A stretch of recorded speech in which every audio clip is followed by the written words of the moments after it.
Hashama harka fuune daawwattoota hordoftoota feesbuukii korraa bakka jirtanitti nagaan koo qilleensa irra sinaa ga'u warri ijoolleen keessan lubbuun isaanii darbitee jabina isiniif kennu ijoollee keessan darbiteef jannata isiniif kennu isiniin jecha har'a yaada xinnoo tokko yaadan qabadhee dhufe isinii dubbachuu barbaada.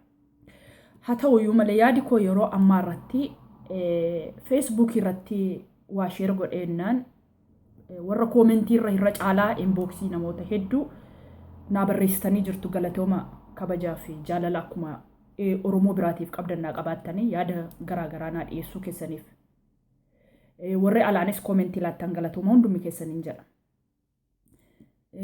Yaanni ani waa'ee Jawaarii irratti barreesse dhugaa yoo dubbachuu ta'e baay'ee isinitti aareen barreesse. Maaliif yoo jettani Jawaar Muhammadiin biyya Ijiptiin dhaqi torban 3 yookiin ji'a tokko ta'a inboksiidhaan barreessee fi Jawaar biyya Ijiptiin deeme. Seevii natti hin fakkaatu akka ilaalcha kiyyaatti akka nama dhuunfaa tokkootti yaada mataa kiyyaa inboksii barreesseef jechuudha. Malee miidiyaan baree zarraaf burraa karrayyuu Jawaar hin deemin hin jenne jechuudha. Sababiin isaa miidiyaadhaan haa ta'u Jawaar ija uummataa tenneerra. Uummatiin immoo humna jechuudha. Humni uummataa gaafa iji isaa duraa miidhamu hin laafu nama tokko qaroo isaa bakka barbaadee gaafa isa dhabu hin laafu haamilee uummataatiif illee ta'e diina gammachiisuuf illee ta'e wanti kun dubbatamuu hin qabu miidiyaa irratti jechuudha. Inboksii barreessitanii fi parsantiin 70 hin deemi namni yoo jedhe mucaan kun nama dhagaa miti hafuu danda'a jechuudha. Miidiyaan baatanii hinkoo si dhabuun barbaannu ija keenyaa si ajjeesuudha si qaluu si qabu jechuun kaayyoo Tigrootaa shororkeessa isaan nuuf qaban galmaan geenyeef jechuudha. Maal jetti faranjiin? Relationship in the politics games jetti. Geemii dhaba politikaan. Jawaar hin deema nan deema jedhee kun wanti nama haasa'uu barbaadeef kun feesbuukiin teenyee waan walitti haasofnu miti. Abbaan siyaasa mataa isaatii akka barbaadetti hordofachuu danda'a jechuudha. Kun ta'eera bura akka ittiin deebineef wanti nun baranneef wanti feesbuukii irratti haasa'amu maali? Wanti keessaan haasa'amu maali? Feesbuukiin inni haayilaayitii ta'e gurraacha ta'e illee kamirratti barreeffamuu yoo didee silkii akkamiitiin haasofna sakamtuu seefiidha jennee yaannee dubbachuutu nurra jira jechuudha.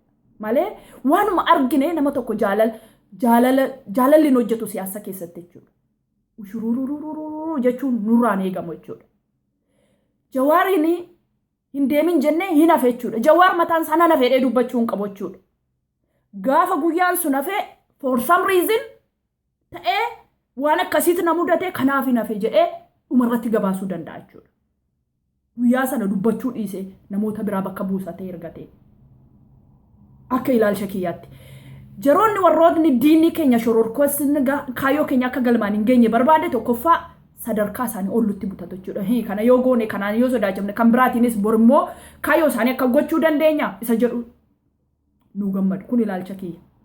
Inni lammaffaa warri biyya keessaatii pellifiin basaasa seetiif kaayyoo see sagantaa see baajetii see baaftee itti ergattu Jawaariin dhabamsiisuuf iseen isin gassarte jechuudha. Inni ani dhibbaa Jawaar Ijiptii dhaquun jiru. Sababiin isaa hidhata walitti qabu jechuudha. Hidhata jechuun namni waan tokko wal mormaa jiru bishaanuma kana gaddabuu dhaabna Jawaar hin qabinu kennu yoo ta'e Ijiptiin faayidaa seetiif itti kennuu dandeessa jechuudha. Akkuma kana immoo Oromoon immoo Oromiyaa kana keessa lafa kana bishaan kana siilaan naatis nu gargaara yoo of gargaarsisuu dandeenya jechuudha.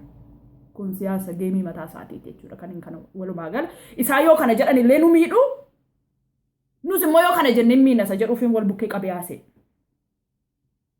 Kanaafiyyuu ani Jawaar hadhaqu inna qiniitu hin ta'in kaayyoon koo gaddi koo isinitti miidiyaa irratti Jawaar hin naqe dhaqi hin naqin jechuun nurra hin jiru jechuudha. Karoora nutti hin baafachiisina. Wanti xinnoon namaaf akkasii kana yoo jenneen sodaachisna akkas goona isa jedhu saayikooloojii namaa keessatti hin gadhiisina jechuudha. Humna caalaa geemii yoo taphatan akkuma jarri geemii taphattu nullee geemii taphachuun nurra jira jechuudha. Haasaan keenya kun haasaa baacoo kan ta'an. Wanta arginee nama jaallannu kanas jajuudhaafis jecha waan nurraan ilaallamne naasoo. Ani miidiyaatti ba'ee yoon Jawaar hin jaje malee jajamuu koo isin naa beekuun maal la fayyada? Namni ani sii beeku maal si fayyada? Jaalala qabdu kabajaa fi gargaarsaa fi haamilee kennuufiidhaaf karaa barbaadeen cina dhaabbachuu dandeessa. Ani Jawaariif diina miti. Ani gaararraa miti. For my first time jalqaba kiyyaaf waggaa 2 har'aa sababa Jawaariin viidiyoo waraabee gadhiisee dhaqaa feesbuukii korra jalqabaaf ilaala. Gaafa isinumti warri har'a goota qo'attanii jajaa'irtan irratti duultan Jawaariif jedheen viidiyoo gadi kaa'ee miidiyaatti obbaase. Maaliif irratti duultu jedhee. Har'as Jawaariin deeggara, kaleessas nan deeggara, boris nan deeggara. Yoonni dongorgore immoo nan qeeqa. Qeequmsi immoo jibbiinsa isinitti hin fakkaatin. Biyyi guddattee rakkoo keenyaa barreessaa as keessa nuu buusaa jedhee inbooksii isiniif ka'a. Yoo namni tokko nama tokko qeeqee akka mucaa fe'amtee duukaan fe'amina. Maali jedhaa hubadhaa. Kanaafiyyuu ilaalchi kiyya maal kiyya gaararraa miti jechuudha. Kaayyoon koo isa tokko inni kaleessa, inni har'a, inni boree. Abdeet godhachuu nan danda'a garuu. Bulleeffachuu nan danda'a jechuudha. Guddifachuu nan danda'a. Garuu kaayyoo kiyyaan jechuudha. Kanaaf kun ta'ee darbee miidiyaatti baatanii wanta miidiyaatti haasa'amu miidiyaatti haasofnu wanta miidiyaatti haasofnu inbooksii walitti haasofnu. Fakkeenyan isinii ka'a. Anama fakkeenyaaf feesbuukii irraa haasa'a. Waan hin hojjedhu qabaa. Waan hin hojjenne qabaa. Waan hin balleessu qabaa. Waan hin balleessine qabaa.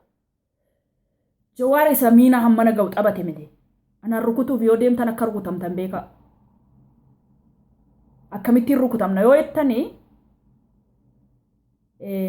gaafa namni tokko rukutameedhu maal gochuu danda'a? Nama isa kabajuuf, nama isaa wajjin deemuuf, haala isaa wajjin deemuuf maaliif salphadha jedha. Sirraa jallata. Sirraa jallatee inni immoo tokko bor jallisa. Na kabajaa jechuu barbaadee miti.